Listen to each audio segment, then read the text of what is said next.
Hello fellow gamers and welcome to another episode of The Gaming Frontier.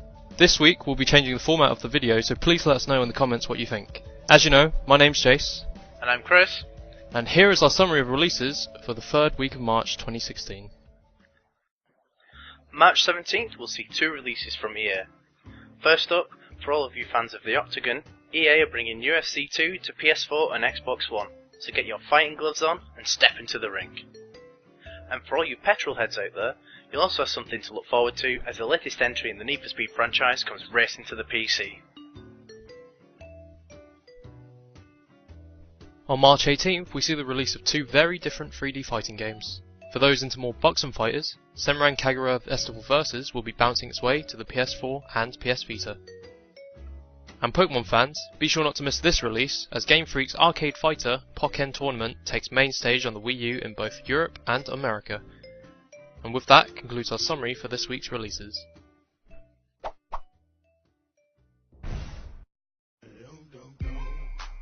So my top pick for this week is going to be Need for Speed. This one has caught my eye for a few reasons. First of all, it's a reboot to the Need for Speed franchise, and I think we can all remember a time when we played some form of Need for Speed. But I reckon, I don't know what it's like for you, but for me, it started off with Underground. No, yeah. My first experience with Need for Speed was definitely Underground. Like, there was just no other, I suppose, real life racing game that sort of matched it for me. All the customizations that you got in it, with a variety of cars, like, for me it was the Ford Focus. Drifting in and out between other races with a Ford Focus was the best thing ever. Yeah, I think, a lot of the attraction for me when I was a bit younger, was all that customization, putting neon lights on the spoilers, flashy decals, really making that car your own and thrashing it around the streets. And I think another good part of it really was the soundtrack, who doesn't remember the iconic track to Underground? Lil Jon's Get Low.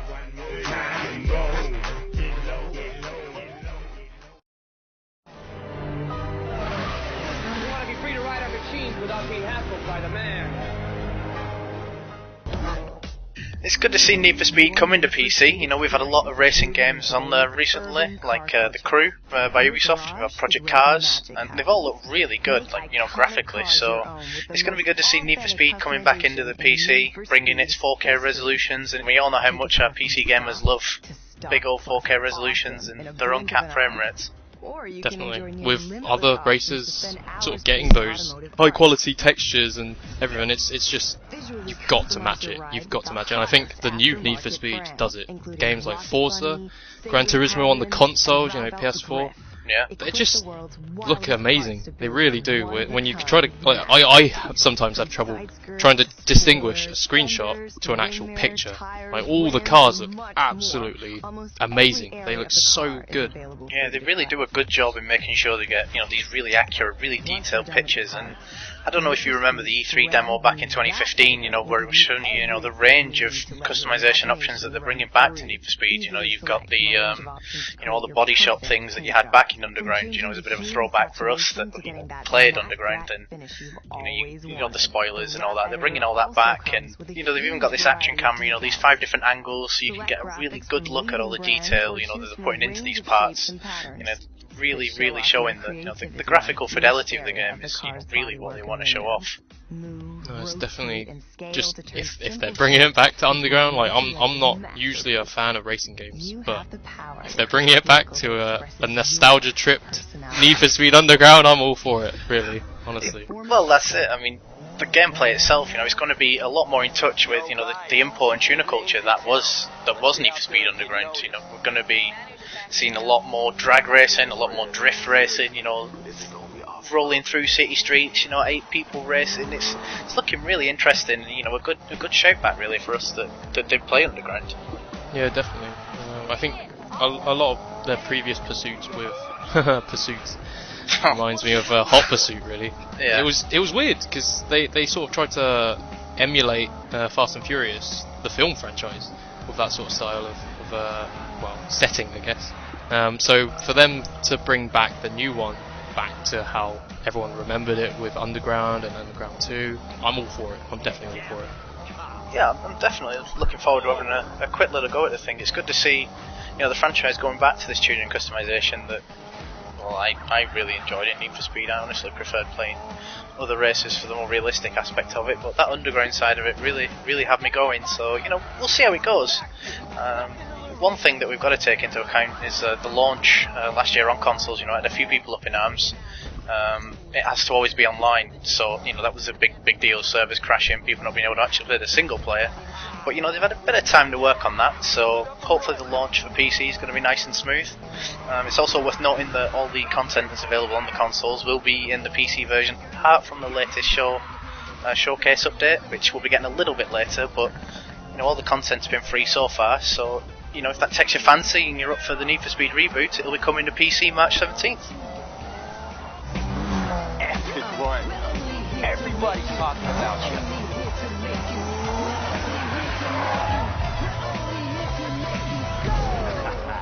Consider yourself noticed. My top pick this week is a title developed by both Nintendo and Bandai Namco, Pokken Tournament. The title Pokken is a spin on the games Tekken and Pokemon, with the Ken part of the game's name meaning fist.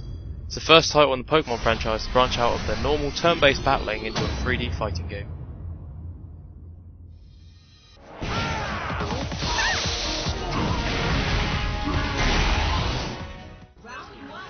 So one thing that really stuck out for me for this game was the combat. It's very different from their staple turn-based battling, and going from that to a 3D active fighting arena is completely out of their comfort zone. But they do have Bandai Namco, the makers of Tekken, behind this, so maybe they can pull something off. We'll have to see, I guess. Yeah, it's a promising partnership, really. I mean, if you were going to take your game into the fighting arena, I think Bandai Namco are one of the better ones to have on your side, for sure. I think for me it's going to be interesting to see how they're going to bring across, the traditional Pokemon moves in there. Like, I think they're going to try and keep Pikachu's Thunderbolt, Charizard's going to have a flamethrower, things like that, so we've still got that tie-in to the traditional Game Boy games. Seeing how all that fits together with combos and stuff, that's going to be interesting to see. Yeah, definitely. I mean, I think some of the moves, from what I've seen anyway, look pretty flashy, and the combo system looks very intricate. And yet, looking at the controller that they've introduced, I can see myself doing that sort of stuff with how simplified the controller looks. Yeah, I think they really wanted to make this game accessible to as wide an audience as possible, really. Because I mean, you've got the fighting game community maybe that were playing Tekken and whatnot, but then you've also got to cater it to the the Pokemon fans as well. You can't really alienate them, because that's what the game is based on, Pokemon. So you've really got to be wanting to capture that audience as well. So I think a simplified control schemes they're going to do wonders for them, really. No, definitely. I think a fighting game that introduces a battling system that caters to everyone, regardless of whether you're a skilled professional player of fighting games or whether you're just somebody that wants to play the game at a casual level. I think to introduce that sort of system into this game makes it very accessible to everyone.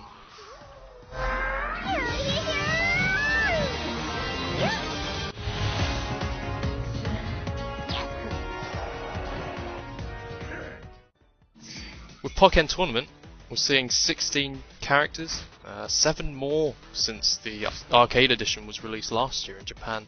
We're seeing a good variety of Pokemon as well. I mean, 16 doesn't really cover a lot considering the entire Pokédex is almost 700 Pokemon, but it looks like a good roster. Yeah, I've had a look at the roster myself, and it's good to see that they're not just what you'd expect to be from this game. So your Machamps there, your Charizards there, your Lucarios, your standard fighting bipedal Pokemon. It's also got some of the more not 2 feet walking around ones. You've got Suicune in there from Gold and Silver. You've got Chandelure, which was a very weird addition for me, because it's a chandelier for crying out loud, and that one's for Black and White, so not many people are going to know that one. So it's good to see that they've got a bit of variety in there as well, and not just what you'd expect. Well, I guess it's not just the 16 Pokemon featured. You've got obviously your main fighters, but if you're still looking for your favourites, they do have assist Pokemon, and they come in pairs, I believe. So yeah. If you can't find your favourite Pokemon in the main roster, you've got Pokemon like Farfetch'd, if you like beating people with a leak, or Dragonite, obviously one of my old favourites is in there. So No, it looks like a Magikarp's in there as well. Wow, you can't forsake the splash, really. Like that's got to be a one-hit kill move, surely. If it isn't, I'm going to be very disappointed. Nintendo. Finally, Magikarp will have his hour. So yeah, it looks like a good variety, and so we'll have to see what each character brings to the table. Speaking of the roster, with the 16 characters that they have included, as mentioned before, really, they just can't cover the immense range of the Pokédex that they have. I'm kind of gutted that they didn't include Tyranitar. He seemed like a really solid choice in there. You know, my favourite from Gold and Silver. Speaking of Gold and Silver, Ampharos as well, in its Mega form, would have been pretty... some Y version. Exactly. So, I don't know, it just seems like missed opportunities, really. Yeah, I would have definitely liked to have seen a little bit more variety from it as well. I mean, I know they said that they're not all bipedal, but you know, thinking about it, we've only got Chandelure and Suicune. That's only 2 out of 16. It's not massive. Maybe something like Onyx would have been nice to see, or Steelix even. You know, Mega Steelix. Get Mega Steelix in there. That would have been quite nice.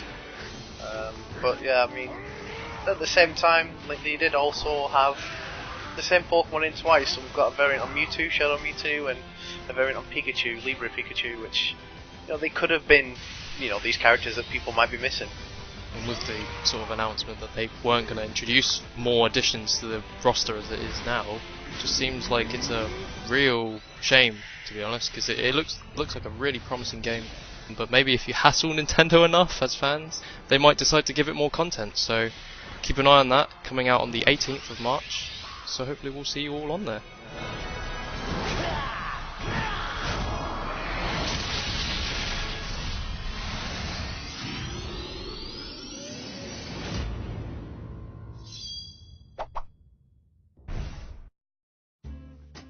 On March 17th, we have 2 very different titles releasing in Japan. For those who are big fans of the Yakuza series and cannot wait for the eventual Western release, this is the opportune time to get your hands on Yakuza 0, prequel to the Yakuza series. Currently available for pre-order is the Bargain Edition, a lower priced, restocked version of the game.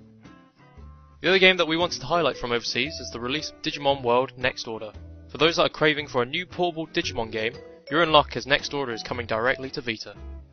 With the recent announcement from Amazon that their Japanese store will now be shipping internationally, it's now easier to get your hands on import titles, so be sure to keep an eye on our top import picks. Alright folks, that's a wrap on the releases for this week, and as always, if there are any titles we've missed, we'll be covering them on our Facebook, /TG Frontier, or giving a quick shout out on our Twitter, @TG Frontier, so keep an eye out on those.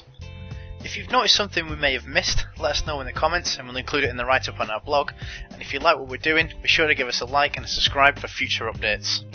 And if you have any comments on how we can improve or the format of the show, make sure you leave us a message below and we'll get back to you. Thanks for watching and we'll see you next time.